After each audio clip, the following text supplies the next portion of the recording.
the epic video. So today, plano ko lang magmadali at i-record yung exhaust sound. So, samahan nyo ako sa biyahe natin to. Okay?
Okay, so ayun mga ka-cheesy, we're back on the road.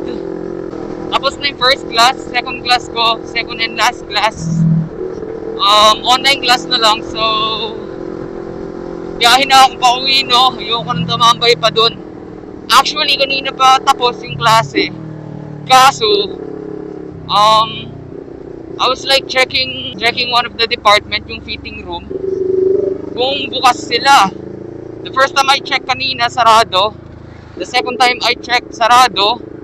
And the last time that I checked, sarado pa rin. Kasi kukuha ako nung airman wing pin and also shoulder board. Para complete uniform na tayo. But anyway, I don't wanna waste too much time kasi may klase pa ako ng online class. Yung last subject namin ng alauna. I'm not entirely sure kung ano siya, kung major o minor. Pero mamaya natin i-check ulit, no? And plano ko na siyang gawin sa girlfriend ko. Isa-surprise ko siya. Doon ako pupunta ngayon sa Antipolo. So, di man ako complete uniform, at least maso-surprise pa rin siya kasi first of all, pumunta ako nang di niya alam. Second of all, ngayon lang niya ako makikitang naka-uniform ulit after all these years. Naka-school uniform.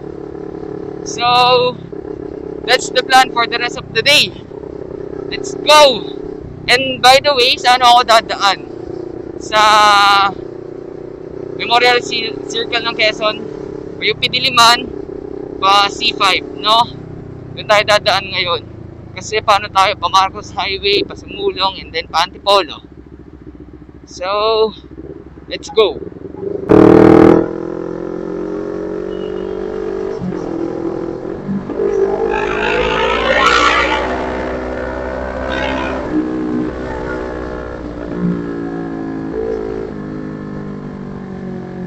Alright, North EDSA na tayo, baby.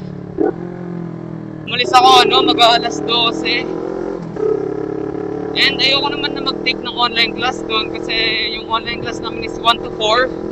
Ayoko nang abutan ng 4 doon, dude. I'd rather be stuck in traffic sa bandang Antipolo na kaysa dito, men. Layo.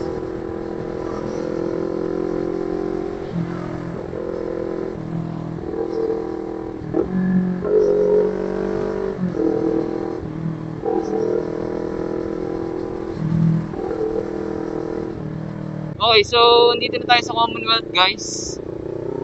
Ngayon, exit tayo pa UP Diliman, no? And magkakaalam ko dito sa Commonwealth kasi di ba strict sila dito sa motorcycle lane. Pwede big bike or 400cc pataas sa other lanes. So, yeah, another advantage for us 400cc above users. Most of the time, pagkat dito dumadaan pa uwi, pabalik dun sa Rizal, smooth ang biyahe most of the time. Not all the time, but most of the time. Dito sa CP Garcia. So, I'm hoping na ganun din ang magiging takbo ng biyahe ngayon. Dito, while we're here on CP Garcia. So, dito na tayo pa Marcos Highway na tayo, no? Yun ako naalala ko lang. Sabi ko pa kanina, no? Magiging parang exhaust sound type shit na naman tong video na to. Kasi nga, malilate na ako and parang wala na ako sa, sa mood na magsalita pa. Pero ngayon pa uwi, dakdak ako ng dakdak. But anyway, those are just the things na gagawin ko pa for the rest of the day.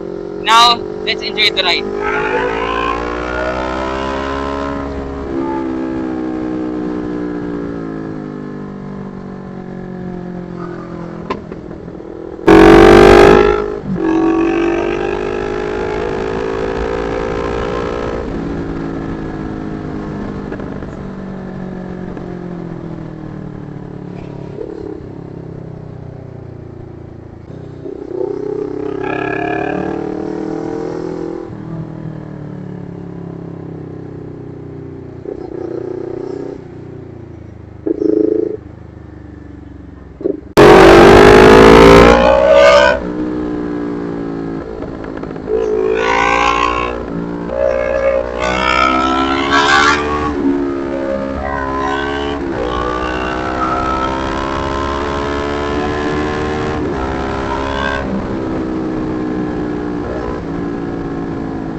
Alright, so as you guys can see, dito na tayo ngayon sa Sumulong Highway. Alright, medyo malamig-lamig na yung hangin na preskohan na ako. So dude, pawis na pawis ako dun sa sa bandang EDSA pati C5.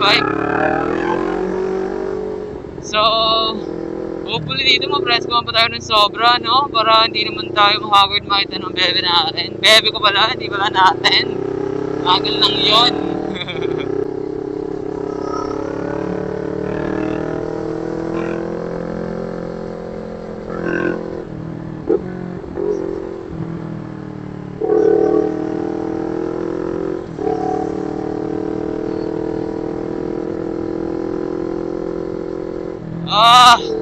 Kahit pa paano may mga curve. Solid. Alam niyo naman, favorite natin ang curve. Hahaha.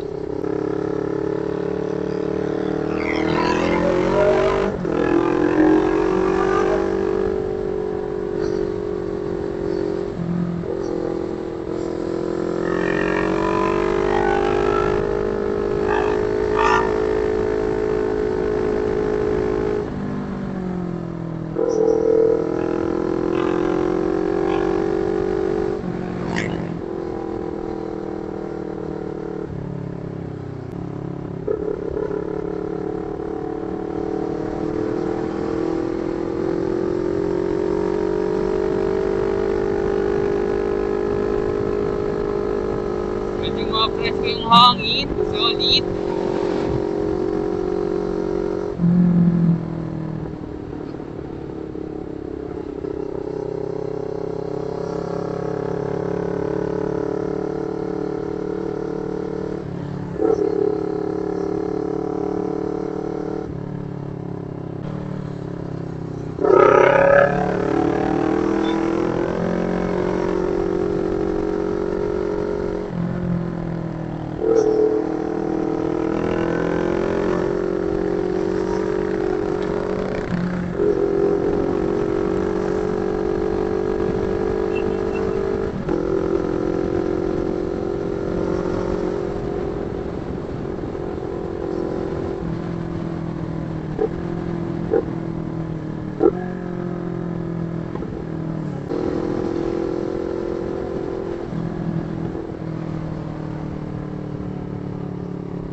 Okay, nasa daanan na tayo papunta doon sa kanila.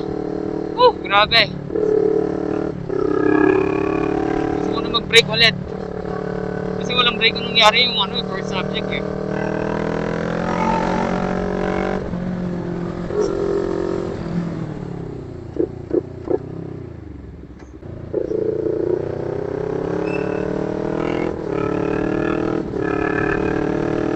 Tinatangay ng hangin. Ako yung tinatangay, hindi yung motor eh, no? Yung motor sa bigat at stable, dude. Grabe. Finally, we're here! Okay. So, nandito na ako sa subday ng baby ko. I don't know kung maririnig niya ako, no? Kung maririnig niya yung motor ko. But, let's see kung lalabas siya agad. So, yung Wigo, yung cute, sa kanya yan. Na hindi naman lagi niyang ginagamit. Okay. Tingnan nga natin kung lalabas agad yun. Alright, balikan ko kayo.